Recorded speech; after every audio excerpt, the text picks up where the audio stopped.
भाजपा के प्रदेश कार्यकारिणी सदस्य कुशाल जेठी ने आरटीआई में खुलासा किया है कि सोलन का जाना माना प्रतिष्ठित दुर्गा क्लब अवैध है।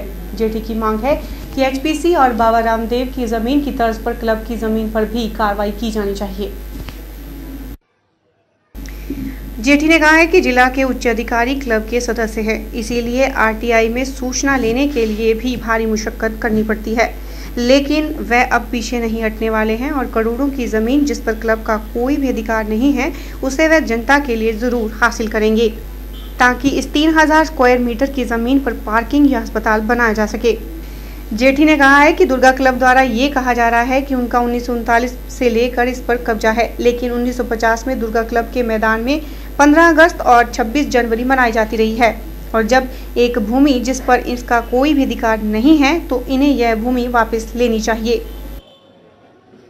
अकॉर्डिंग टू आरटी इंफॉर्मेशन जो प्रशासन ने मुझे दी है, उसके मुताबिक दुर्गा क्लब कहीं कब्जे में भी स्टैंड नहीं करता, रिकॉर्ड में भी स्टैंड नहीं है, कब्जे में भी स्टैंड नहीं है। तो किस हैसियत से वहाँ पर रह रहे हैं मुझे मालूम नहीं है। इनका किसी प्रकार की भी कोई भी रजिस्टर में कोई एंट्री नहीं है। मुझे इसमें तरह तरह की दिक्कतों का सामना करना पड़ा। उसमें सबसे बड़ा कारण था कि उच्च अधिकारी इस क्लब के मेंबर हैं। तो मैंने जितनी आरटीआई मुझे हर एक आरटीआई बहुत देर से मिलती गई। इसके लिए मैंने माननीय आरटीआई कमीशन शिमला में भी मैंने अपील डाली थी, लेकिन अफसोस की बात है वहाँ पर भी मुझे बहुत परेशानी का सामना करना पड़ा। लेकिन मैं पब्लिक हित का काज है, इसके लिए लड़ूंगा और पूरी तह तक लड़ूंगा जहाँ तक संभव हो सके। इस दुर्गा क्लब और इसका ग्राउंड, सबसे बड़ी बात ग्राउंड, इतना बड़ा ग्राउंड है, उसको वापिस लेकर जनता के उपयोग के लिए हम इसके लिए संघर्ष करेंगे। अगर ये इनके नाम नहीं है जगह, तो क्यों ना इस जगह को सरकार वापिस लेकर आम जनता के उपयोग के लिए इसको इस्तेमाल करे। जैसे सरकार ने एचपीसीए का स्टेडियम जो कि लीज था वापस ले लिया। बाबा रामदेव को जो ज़मीन दी गई साधुपुर में वो लीज थी, लीज होते हुए सरकार ने वापस ली। तो क्यों ना इस ज़मीन को, जो लीज ही नहीं है, क्यों ना इस सरकार इस ज़मीन को वापस लेकर आम जनता के यूज़ के लिए इस्तेमाल करें।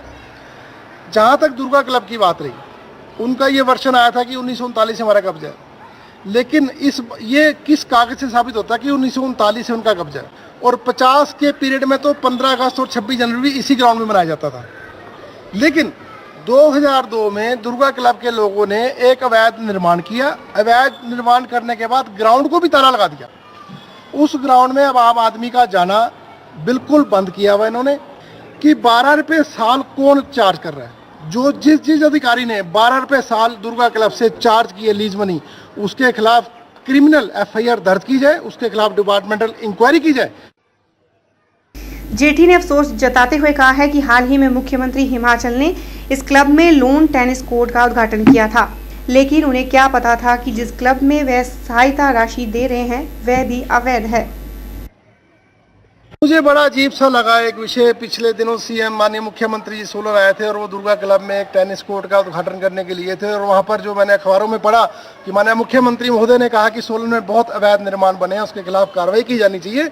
लेकिन मुझे दुख है कि शायद माननीय मुख्यमंत्री जी के ध्यान में बात ना लाई गई हो कि जिस स्थान पर उन्होंने शिलान्यास किया, उद्घाटन किया टेनिस कोर्ट का, वो खुद ही अवैध है, नंबर एक। नंबर दूसरा, जो मेरी जानकारी में है कि शायद उन्होंने कुछ राशि भी दुर्गा क्लब को दी है। तो जब एक अवैध जगह के ऊपर आप खड़े होकर एक तो उद्घाटन कर रहे हैं, दूसरा उस अवैध जगह को आप पैसा दे रहे हो, तो ये तो मुझे मेरे बात कुछ हजम नहीं हो रही कि ऐसा नहीं होना चाहिए।